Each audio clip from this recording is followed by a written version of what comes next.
Okay, hello! Welcome back to Manghilabot Ta. For this episode, sige, ato gyapon ta sa Ako Ba Yung Gags. Okay? Sige.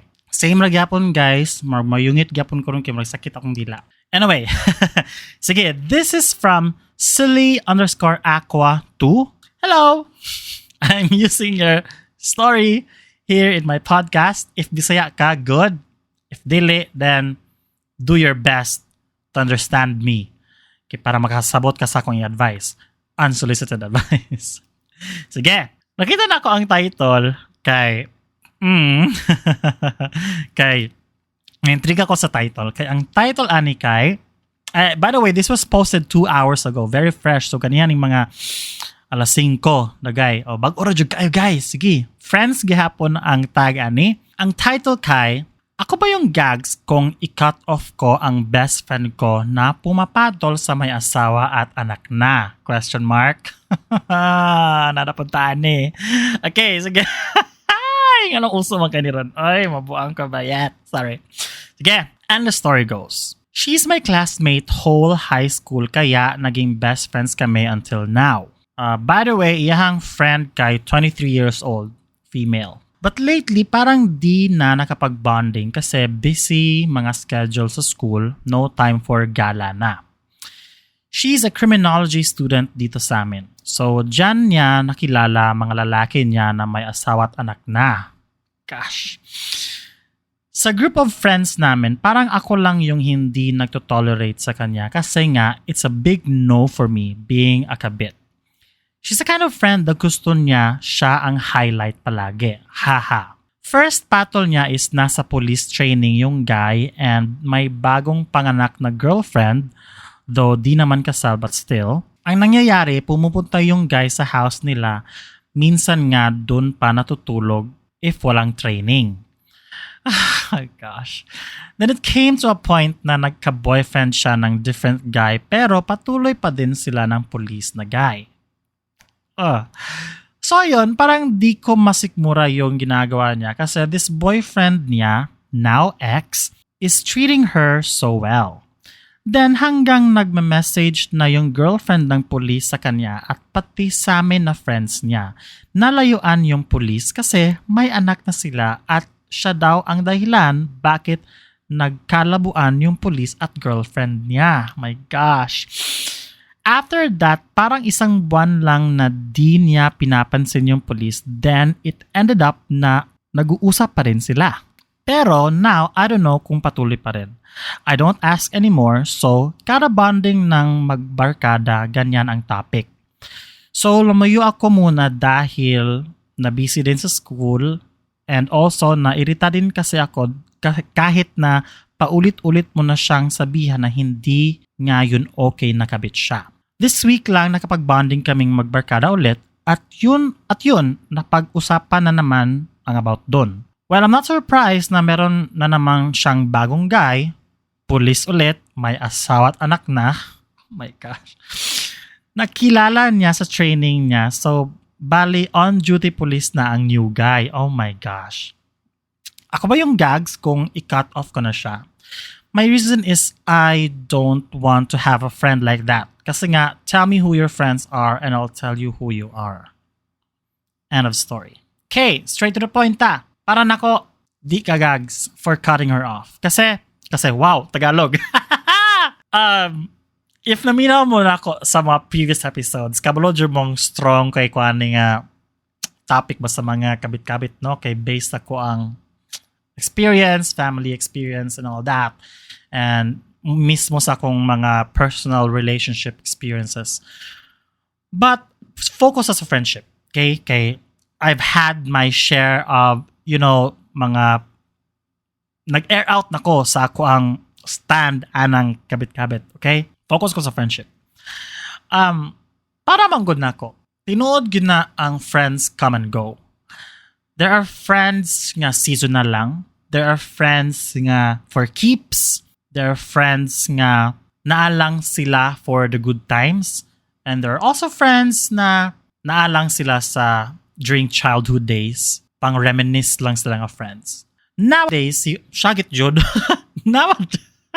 Nowadays, we have to keep our circle small. And we also have to protect our dignity, our mental health. And staying away from those kinds of people is not such a bad thing. And dili jud ka gags for deciding to cut her off your life. For me, it's a good decision. Kay, it's not like wala kay gibuhat, no? You've like told her 1,000 times na dili gud siya maayo. And toxic kay na siya nga toxic, and para nako wala kay konsensya nga pagkatawo, wala kay moralidad, wala kay sensitivity, wala kay paki sa unsay bation sa asawa o sa anak o sa sitwasyon sa pamilya. Kumbaga, homewrecker ka nga pagkatawo. Do not associate with those kinds of people. Not unless they are willing to change, kay we are not perfect, but if gahi jud kayo na siya nga tawo, yes, stay away from those kinds of people. Para nako, dili pug kumutuan ng lahi-lahi magkita sa. Dili magud pug kumutuan ng tell me who your friends are, or tell you who you are. Kay lahi-lahi magud tag personality, lahi-lahi magud tag core being sa kitang tanan. So, in a group of people, masig limara mo diya kabuk sa isa ka group of friends, mo gyud na imong mga real friends, but kada isa, each of us unique manggod ta. So, ang importante kay nagka-bond ta, and that friendship is real, that's true friendship, in sickness and in health nga friendship. So, dili jud ta makaingon nga, tell me who your friends are and I'll tell you, anong naginani ko sa kamot, tell me who your friends are and I'll tell you who you are. Kay, dili man nimo ma-generalize, nga abi kay, ang isa sa imong mga friends, mo generalize, kakaing anak po di ka, kay ani man imong friend. No, para nako, dili na siya, para ra po nako, okay? So, as long as there is kanang willingness to change, there is evolution sa maturity, there's evolution sa the way you see things, there's learning from mistakes, then that's a healthy friendship, no? Kaya you help each other grow, you help each other learn from mistakes, you laugh at your mistakes, you will be there for each other. Pinakabati nga moments sa mong life, pinaka-darkest moments sa mong life, o pinaka-happy moments sa mong life, those are your real friends. Now, if go lang gid sila ng go sa ilahang, murabag, they are close-minded kay sila, dili gid sila maminaw, kay they think what they're doing is correct, and para nila, sakto lang gibuhat, they don't have room for, other people's kanang, they don't have room for their friends kanang opinions or unsay ngana ba murag close-hearted kay sila, stone-hearted kay sila. No, we don't have the time for that, we don't have the energy for that, my friends. So you're not the gags, that's a good decision. Hulata na lang nga mo reach out siya nga murag if willing na gud siya mo change, nga maka-realize siya nga sayop yang ibuhat, then yes kana. Pero in the meantime, i-cut off lang sa. Kay, na-G friends nga seasonal agad po. Dili lang po nga i-badmouth po nato siya, no? Abi kay gi-cut off nato isa ka tawo, ya ato na po i-badmouth, no?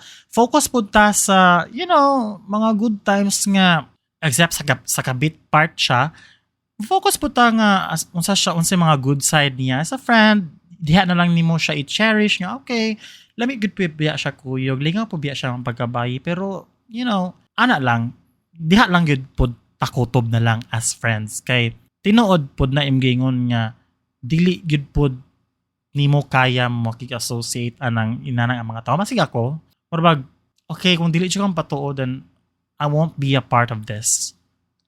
Especially ako, hello, based on my experience, no, bahala ka, di kang patuon ako, bahala ka diha. Imaha ng choice, I won't associate myself with you.